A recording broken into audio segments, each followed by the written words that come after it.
मित्रों, नमस्कार। राजनीति में पहले जहां दल बदलुओं को अच्छा नहीं माना जाता था, जहां लोग दल बदल कर दूसरे दल में जाते थे, तो उन्हें दूसरे दल के कार्यकर्ता ही दृष्टि से देखते। पर मोदी युग में दल बदलुओं को गले लगाने की परंपरा शुरू हो गई है। अमृतकाल है। अमृतकाल में दल बदलुओं को गले लगाना एक अच्छी शुरुआत मानी जा रही है।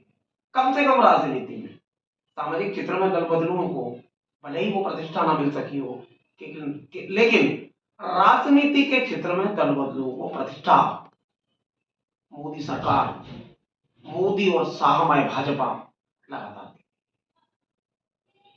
मध्य प्रदेश, राजस्थान ही एकमात्र ऐसे राज्य हैं जहां भाजपा ने दल बदलुओं को टिकट नहीं दिया है। इसमें छत्तीसगढ़ भी शामिल किया जा सकता है। बाकी पूरे हिंदुस्तान में 543 सीटें हैं। 543 सीट में 405 पर भाजपा ने टिकट घोषित किए हैं। उनमें से अगर दल बदलुओं की सूची पढ़ना शुरू की जाए तो हम शुरुआत करेंगे दिल्ली से लगे हरियाणा और पंजाब की। हरियाणा में जैसे ही नवीन जिंदल पार्टी में शामिल हुए, अगले दिनों ने कुरुक्षेत्र का लोकसभा सांसद का प्रत्याशी घोषित कर दिया। रणजीत चौटाला, जो देवीलाल के सुपुत्र हैं, वो जैसे ही भाजपा में शामिल हुए, उन्हें हिसाब से प्रत्याशी बना दिया गया। इसी तरह राव इंद्रजीत सिंह, रोहतक से अरविंद शर्मा, धर्मवीर सैनी, ये सब कांग्रेसी हैं। ये मूल कांग्रेसी हैं। और यही परंपरा हरियाणा में 10 में से 6 सीटों पर कांग्रेसियों का मुकाबला करेंगे। भाजपाई मुकाबला नहीं करेंगे, कांग्रेसियों का मुकाबला करेंगे। बस उनके गले का पटका बदला होगा। अब आते हैं हम 14 सीटों वाले पंजाब पर। पंजाब में आज आम आदमी पार्टी सत्ता में। भाजपा के कभी मुख्यमंत्री रहे अमरिंदर सिंह भाजपा के हो गए। उसके बाद उनकी पत्नी, जो कांग्रेस से पटियाला से 4 बार सांसद रही, वो भी भाजपाई हो। उन्होंने भी गले में पटका डाल रखा है। सुनील जाखड़, जो कभी लोकसभा अध्यक्ष रहे बलराम जाखड़ के सुपुत्र हैं, वो भी लगभग 1 साल पहले भगवा पटका डालकर भाजपा की शरण में है और आज पंजाब प्रदेश के अध्यक्ष भी हैं। इसके बाद एक नया नाम उभर कर आया है, वो है रवनीत सिंह बिट्टू। रवनीत सिंह बिट्टू की अगर बात करें तो रवनीत सिंह बिट्टू शहीद होने वाले, आतंकवादियों से मुकाबला करते हुए शहीद होने वाले मुख्यमंत्री बेअंत सिंह के पोते हैं। लीगेसी देखिए, जिसने अकालियों के विरोध में चुनाव लड़े, जिसने आतंकवाद का मुकाबला किया, और आज वो भाजपा के शरण। ये 3 बड़े नाम पंजाब में। ये तीनों की कंडीशन ये है कि पंजाब की 14 सीटों में इन्हें कुछ सीटों पर चुनाव लड़ाया जाएगा। अभी तो ये शुरुआत है। पंजाब में हो सकता है कि 14 में से, जिस तरह हरियाणा में 10 में से 6 हैं, पंजाब में से 14 में से 10 ऐसे लोग नजर आएंगे कि वो चुनाव वो कभी ना कभी कांग्रेसी रहे होंगे और सांसद भी रहे होंगे। कांग्रेसी रहने की बात नहीं है, सांसद भी रहे होंगे, केंद्रीय मंत्री भी रहे होंगे। अब आते हैं हम गुजरात पर। प्रधानमंत्री का गृह प्रदेश है। प्रधानमंत्री के गृह प्रदेश में लगातार कांग्रेस के विधायकों को खरीद कर भाजपा में शामिल किया जा रहा है। चुनाव की रणनीति है। चुनाव की बिसात पर जिस तरह धुत क्रीड़ा में, धुत क्रीड़ा का मतलब होता है जुए की बाजी लगाना, जिस तरह जुए में सब कुछ जायज होता है, उसी तरह राजनीति की धुत क्रीड़ा में भी अब दल बदलुओं का इधर से उधर जाना, दल बदलना जायज ठहराया जाने लगा है। हिमाचल प्रदेश में देखिए, हिमाचल प्रदेश में 6 विधायक, जिनको सुप्रीम कोर्ट ने भी माना कि ये इन पर दल बदल कानून लागू होगा और 6 लोगों की सदस्यता खत्म कर दी गई। भाजपा ने नया प्रयोग करते हुए सब 6 को विधानसभा प्रत्याशी घोषित कर दिया है। यह राजनीति का नया ककारा है। दल बदल ककारा कहा जाए तो अतिशयोक्ति नहीं होगी। अब हम बिहार पर आ जाए। बिहार में राम कृपाल यादव, सम्राट चौधरी, ये कभी दोनों राजद लालू यादव के, जिसे राष्ट्रीय जनता दल कहा जाता है, लेफ्टिनेंट हुआ।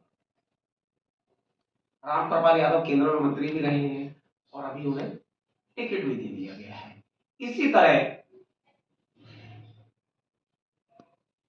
हम बात करें उत्तर प्रदेश में तो जतिन प्रसाद को पीलीभीत से टिकट दे दिया गया है।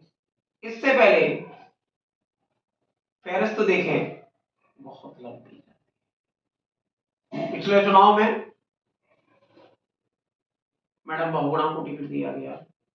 जगदंबिका पाल, जो उत्तर प्रदेश में कभी एक दिन के मुख्यमंत्री रहे थे, एक दिन के मुख्यमंत्री, और वो कांग्रेस बीजेपी में आ गए तो उन्हें टिकट से नवाजा गया।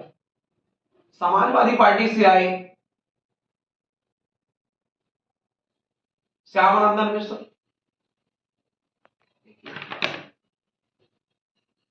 उत्तर प्रदेश में भाजपा के खाते में जो 76 सीटें आई हैं, 75 सीटें जो आई हैं, उसमें से 30 सीटों पर कांग्रेस से आए हुए या समाजवादी पार्टी से आए हुए अथवा बहुजन समाज पार्टी से आए हुए लोगों को प्रत्याशी बनाया है। इससे अगर हम पीछे जाते हैं, 1991 से बात करें, 1996 के चुनाव की बात करें तो भाजपा के पास 182 सीटें होती, 405 में लगभग 117 ऐसे प्रत्याशी हैं भाजपा के जो कांग्रेस, समाजवादी, तृणमूल कांग्रेस, बहुजन समाज पार्टी के सांसद कभी ना कभी रहे हैं और वो आज भाजपा में है।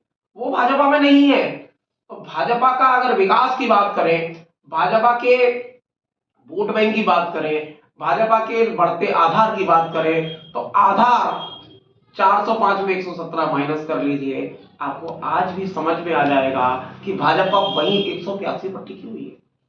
कोई अंतर नहीं आया, मामला वही की वही है। पर अमृतकाल है, अमृतकाल में सब जायज नजर आता है, सब जायज बताया जाता है। हमारे मीडिया बंधु भी जायज में शामिल है। मध्य प्रदेश में आज एक बड़ा अच्छा वाकया हुआ। भारतीय जनता पार्टी के सांसद रहे, भिंड लोकसभा क्षेत्र से सांसद रहे राम लखन सिंह भाजपा में शामिल हो गए। विधायक अजय यादव भाजपा में शामिल हो गए। पूर्व विधायक नीलेश अवस्थी भाजपा में शामिल हो गए। एकमात्र नीलेश अवस्थी वो चेहरा है जिसने कांग्रेस के चुनाव पर पिछला चुनाव जीता और वो भाजपा में शामिल हुए हैं। अब राम लखन सिंह की बात कर ले, 1991 से पहले राम लखन सिंह जनता दल में हुआ करते थे। 1989 के लोकसभा चुनाव में जनता दल के चक्र निशान पर चुनाव लड़कर ये तीसरे नंबर पर रहे। जैसे ही वो भाजपा में आए तो 91 से लगातार अनुसूचित जाति के लिए आरक्षित होने से पहले तक वह भिंड से सांसद चुने जाते रहे। लेकिन हमारा प्रिंट लाइन का मीडिया, हमारे बड़े बड़े मीडिया हाउस लाइन में लिख रहे हैं कि कांग्रेस ही शामिल हुए। अब राम लखन की बात और भी की जाए, उनका एक पहलू और है। राम लखन ने अपने सुपुत्र संजीव की राजनीति सेट करने के लिए बहुजन समाज पार्टी में भी दस्तक दी है। उनके बेटे एक बार बहुजन समाज पार्टी से विधायक भी रह चुके हैं। 2018 के विधानसभा चुनाव में संजीव सिंह बसपा के टिकट पर चुनाव जीते और बाद में भाजपा में शामिल हो गए। फिर उन्होंने गुलाट मारी तो 2023 के चुनाव में फिर बहुजन समाज पार्टी के सिंबल पर चुनाव लड़े और चुनाव में खेत रहे, तीसरे नंबर पर। अब हम बात करते हैं अजय यादव की।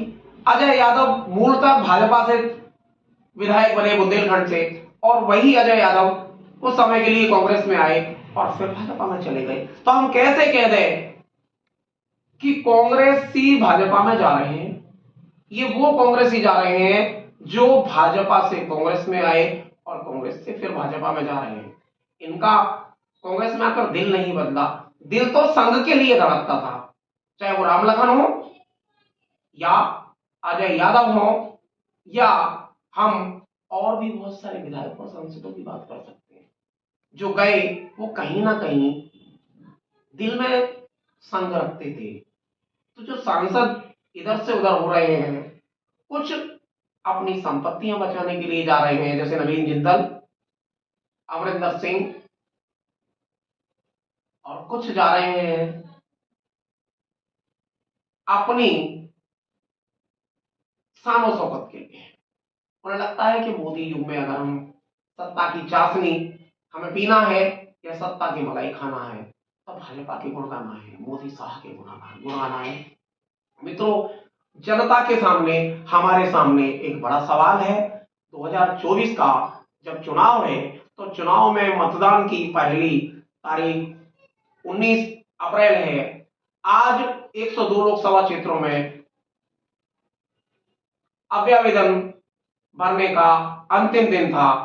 अब वहां सभी जगह स्क्रीनिंग शुरू होगी और उसके बाद जो प्रत्याशी मैदान में रहेंगे उन्हें सिंपल दिए जाएंगे।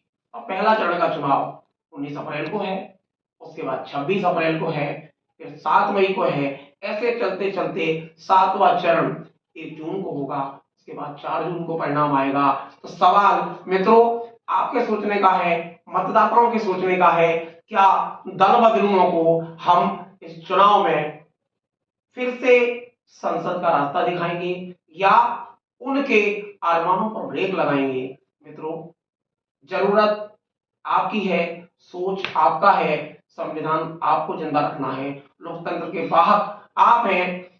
आप मतदान करेंगे, आपका सोच होगा तो लोकतंत्र जीवित रहेगा, नहीं तो अमृत काल में लोकतंत्र अंतिम सांसें गिनता दिखाई दे रहा है। मित्रों, बहुत बहुत धन्यवाद।